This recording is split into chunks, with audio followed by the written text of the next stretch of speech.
Fala galera, vamos lá a mais um vídeo da série e hoje é um estilo muito emblemático, icônico, que é difícil de produzir, é a Lambic.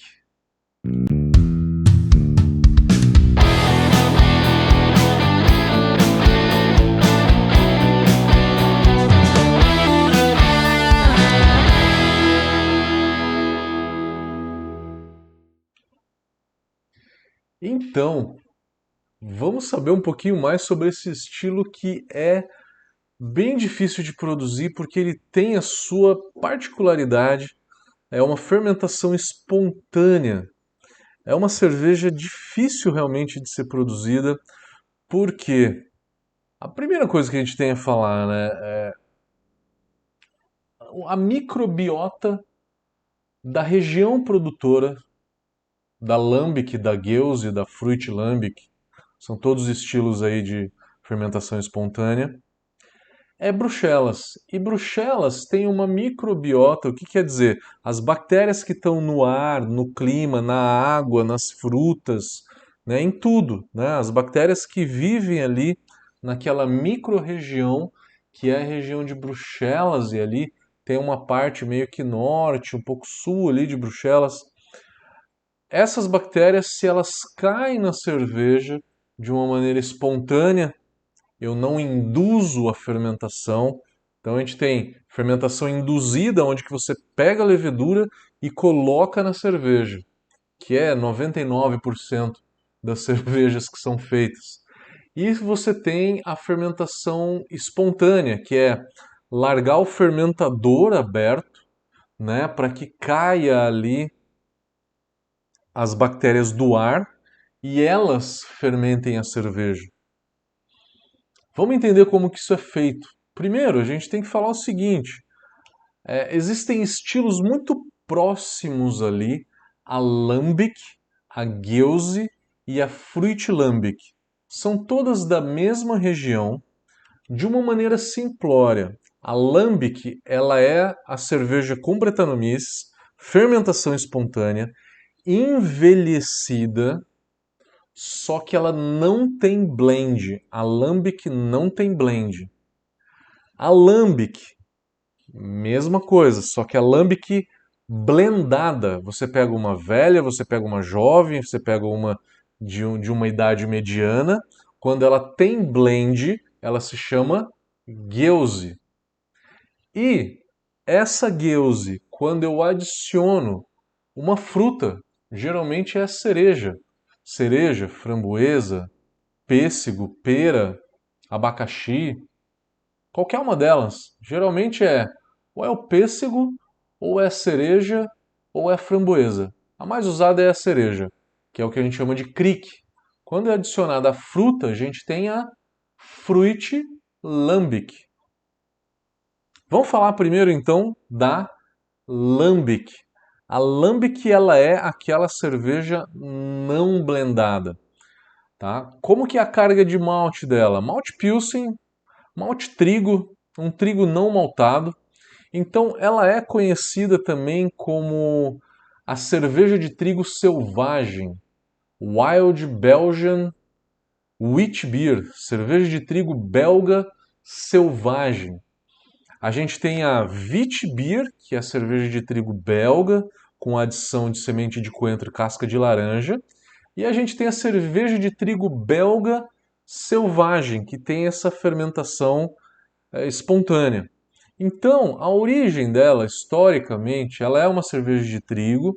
O trigo não maltado é para dar uma certa picância, mas se usa aí trigo não maltado e trigo maltado também, mas historicamente se aceita muito aí o trigo não maltado, tá? Com essa finalidade de dar um pouquinho de picância, né, para essa cerveja. Ela é uma cerveja relativamente clara, que vai ali de um amarelo até um dourado, um leve amber, um avermelhado bem leve, não é muito intenso. Então, pouquinho de malte caramelo aí é aceito. Joga bastante trigo nela para subir um pouco o corpo, deixar ela com uma característica mais maltada. E você pode usar bastante Munique aí também. Pode usar Munique, malte biscuit. Cuidado para não fugir da cor. A Lambic não é uma cerveja amber avermelhada, não. Ela fica ali no amarelo dourado com um leve toque amber avermelhado, tá? No máximo isso, tá? Nunca vai chegar à cor de uma Red Flandres, tá? Ela vai ficar ali muito no nesse dourado, com nuances um pouco avermelhadas. Então o malte dela é relativamente simples. O mais difícil não é o maltado dela. Usem bastante desses maltes, tá? Bastante trigo, 30, 40% de trigo. Pode botar aí tranquilo de 10 a 20% de Munique. Pode ser um Munique claro ou um Munique escuro. Não estou falando do cara Munique, estou falando do malte Munique, que é o malte base, tá? Ele dá a cremosidade também. Se quiser um toque de malte cristal, de malte caramelo. Pode ser um caramelo aí mais claro. O maltado dela é isso, a graduação alcoólica é de 5 a 6,5, 5,0 a 6,5 de álcool. Na sua média ela fica de 5,5 a 6%. Então, na hora de fazer ali o teu grist de malte, né? A tua carga de malte, pensa aí numa graduação alcoólica, né, por volta disso, por volta de 6% de álcool. A lupulagem dela, a lupulagem dela é bem diferente. Ela é uma cerveja que tem um IBU muito baixo. O IBU da Lambic é de 0, pode não ter lúpulo nenhum, a 10 IBUs. Porque a gente sabe que o Lactobacillus ele não funciona bem acima de 7, 8, 10 no máximo IBUs. Acima de 10 IBUs, o Lactobacillus ele é inibido pelo alfa-ácido, né? IBU é a quantidade de alfácido por litro, né? Então, o lactobacillus ele é inibido pelo alfácido. Então, alfácido numa concentração acima de 10 IBU, você acaba não tendo ação do lactobacillus e isso não traria acidez para a cerveja. E como é induzido, né, uma fermentação induzida, não tem kettle sour em lambic. A lambic ela é feita lá em Bruxelas, né? Se a gente for fazer ela na nossa cervejaria, não vai ser uma lambic, vai ser algo próximo, tá? É um pouco complexo dizer isso, né? Mas a maioria dos cervejeiros concordam que a lambic tem que ser espontânea, não adianta fazer o kettle sour, né? O kettle sour ele é induzido, né? É uma fermentação induzida. Você vai lá e joga o lactobacillus e deixa fermentar. Mas enfim, no Brasil a gente não consegue fazer uma fermentação espontânea. Só daria para fazer uma lambic ou uma gueuze com um kettle sour e colocando Brettanomyces nessa cerveja. Lá eles fazem como? Já ouviram falar de cool ship? Cool é C-O-O-L. Cool quer dizer de resfriamento. Cool ship, S-H-I-P. É um, é um resfriador de mosto onde que não vem a água fria para trocar calor e resfriar aquele mosto. O resfriamento ele acontece ao aberto, né? Então você pega uma grande piscinona grande, né? E deixa ali o mosto em contato com o ar para que o ar consiga resfriar aquele mosto. E aí tem alguns aparatos que fazem meio que uma cachoeirinha, né? Que fazem com que ela, com que o mosto caia, né? E aí com isso absorva bastante oxigênio e acaba tendo um pouco de oxidação nisso. Mas a oxidação ela não é importante numa cerveja dessa. Ela some no meio do perfil da Brettanomyces. A ideia é realmente pegar as bactérias do ar.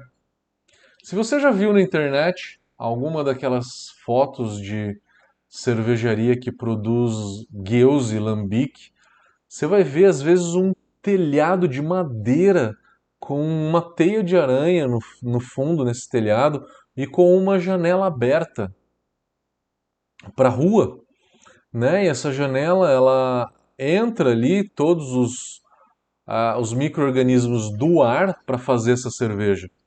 Tem mais uma dica, essas cervejas elas são produzidas, as cervejas de fermentação espontânea, elas são produzidas ali geralmente setembro para outubro, que é quando você vai começar o inverno na Bélgica.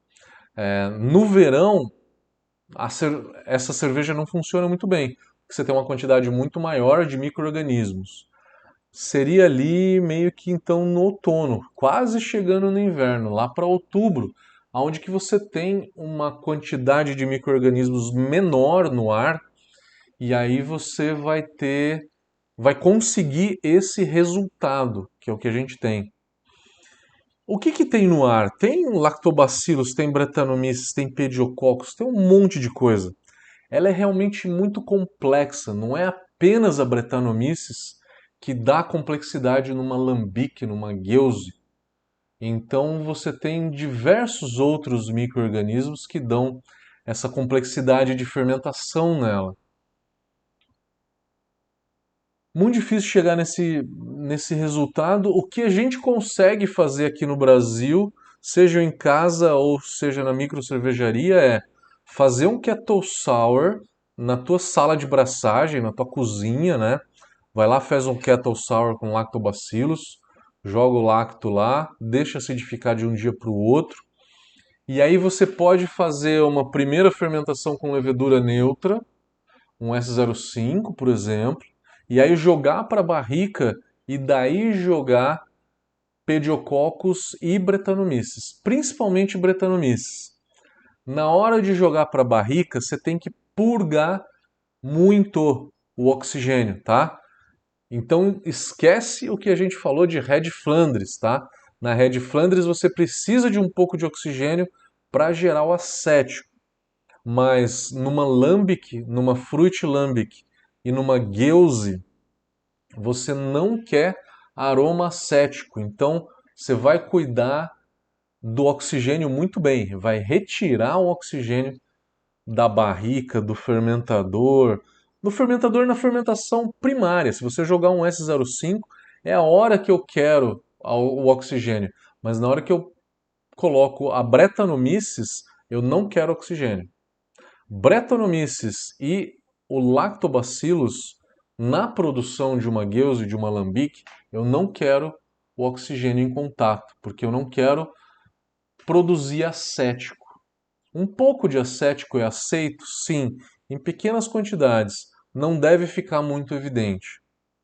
Então, cuidado com isso. Então, para fazer aqui no Brasil, você pode fermentar ela normal, fermenta rápido em 15 dias, deixa sedimentar, limpar um pouco dela para não levar muita craca para dentro da barrica. E aí, essa cerveja ela precisa de envelhecimento em barrica. Ela é uma barrica que não passou outra bebida por ela. Não passou whisky, não passou rum, não passou conhaque, não passou bourbon, não passou nada. Vinho, né? Nenhuma dessas bebidas, o sabor dessas bebidas não tem que ser trazidas para uma lambique. A lambique ela vai ser uma cerveja onde que eu vou sentir o sabor da madeira, mas é só da madeira. E é importante o envelhecimento dessa cerveja, porque ela vai trazer características de oxidação para ela, né? Então vai trazer sabor da madeira, oxidação. Uma cerveja na madeira, a lambic, né? Esse estilo que a gente está falando hoje, a lambic, ela tem uma carbonatação muito baixa, praticamente flat, e ela não tem blend. Ela geralmente passa por barrica e ela fica mais ou menos 6 meses na barrica. 6 meses, vocês que já conhecem um pouco mais de breta, sabe que em 6 meses a breta não dá tanta complexidade. Você precisa mais de por volta de um ano, 18, até 3 anos. Tem gente que deixa essas lambiques até por 3 anos. Então, a alambique ela é de 6 meses de barrica até 3 anos. Eu já tomei algumas muito amadeiradas, né? Mas se você deixa lá por volta de 2, 3 anos, o sabor da madeira fica muito intenso. Na minha opinião, até desequilibra um pouco, deixa a cerveja não elegante. Muito sabor de madeira, a cerveja fica muito picante, né? Porque tem muito tanino na madeira. A madeira traz um sabor picante. Para um whisky é diferente, quanto mais madeira, melhor. Mas para uma cerveja que tem sabor leve, né? Tem uma graduação alcoólica mais baixa do que o whisky ou do que a cachaça, a cerveja não fica tão interessante muito tempo de madeira. O tempo ideal de madeira aí para uma cerveja dessa é de 6 a 12 meses. Então, mas a alambique, ela pode chegar até 2 ou 3 anos de madeira. 3 anos eu acho demais. Geralmente se fica aí por volta de 1 ano e meio até 2. Mas a partir de 6 meses, essa cerveja ela já pode ser servida, engarrafada, né? E na garrafa ela continua evoluindo. Então, depois de envasada, essa cerveja ainda vai evoluir. Ela pode continuar evoluindo até 6, 7 anos, dando complexidade. E aí ela vai cada vez mais na garrafa evoluindo. É uma cerveja muito complexa, muito difícil de fazer. Eu já fiz algumas vezes, algumas ficaram boas, outras ficaram esquisitas. O lance é que a Alambique não aceita blend. A Alambique ela é exatamente daquele jeito que está no barril. Então, daí se faz uma cerveja um pouco mais jovem. Ela sai por volta de 6 meses a 1 ano.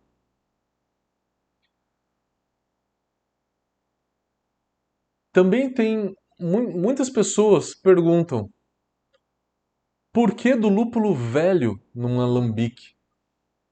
Eles pegam um lúpulo normal que se usaria numa cerveja dessa, tipo um Saaz, um Mittelfru, um lúpulo de lager, que se usaria em cerveja belga também, abre o saco e deixa em temperatura ambiente. A finalidade é oxidar esse lúpulo, é trazer muito ácido isovalérico, que é aquele aroma de queijo, é a oxidação do lúpulo. E esse aroma, não é que eu quero esse aroma na cerveja, eu não quero isovalérico na cerveja. Eu quero dar isovalérico para Brettanomyces, para que a Brettanomyces, que tem gente que fala que é um lixão, né, que come tudo, a Bretta come tudo, transforma muitas outras coisas que uma Saccharomyces não transforma. A Brettanomyces vai comer o isovalérico e vai transformar em aroma de frutas amarelas, frutas tropicais, que não estariam, esse sabor não estaria na cerveja se eu não jogasse esse lúpulo oxidado para a Brettanomyces. Eu estou jogando isovalérico, na verdade, né? Então o isovalérico ele é quebrado nesses aromas de frutas tropicais. Como é que eu faço? Eu deixo um lúpulo envelhecer por 3 anos, o saco aberto, 2 anos pelo menos, para criar muito isovalérico. Qual que é a proporção desse lúpulo que você joga mais ou menos? De 5 a 7 gramas por litro. Com esse envelhecimento de 3 anos em temperatura ambiente, ele não tem mais alfa-ácido nenhum. Você precisa de um outro lúpulo para dar amargor. Só usa uma adição de lúpulo, que é a adição de início de fervura, para dar amargor para essa cerveja. Só. E aí depois, no final, você joga esse lúpulo oxidado. Tem gente que faz também fervuras de 2 ou 3 horas na hora de fazer uma lambique, na hora de fazer uma gueuze. Isso é comum nas cervejarias mais tradicionais. Qual que é a finalidade disso? Fervuras muito longas produzem complexas cadeias de açúcar caramelizado, que a Brettanomyces vai quebrar isso também e vai dar mais complexidade ainda para a cerveja. Quando for fazer em casa, não dá para não dá para ter o perfil de fermentação que teria com uma fermentação espontânea, né? Que nem uma cerveja dessa feita lá em Bruxelas. Você vai ter a complexidade da Brettanomyces que você jogar, seja bruxelenses, né? Geralmente que é usada, né? Ou lambicus. Ambas são muito interessantes. Você pode jogar as duas também se você quiser. Dois tipos de Brettanomyces. Fica interessante também. E aí tem que passar por madeira. Se é uma cerveja que precisa passar por madeira, precisa de no mínimo 6 meses de barrica para dar um pouquinho de complexidade nessa cerveja. Bom, acho que isso foi uma palhinha, porque é uma cerveja muito difícil de ser produzida. Tá aí algumas dicas, né? Se você quiser começar a estudar sobre esse assunto, né? Pode começar e boa sorte. Quem já fez, compartilha aí com a gente nos comentários, escreve pra gente o que que fez e o que que gostou. Valeu, galera. Boa sorte aí na Tolambique.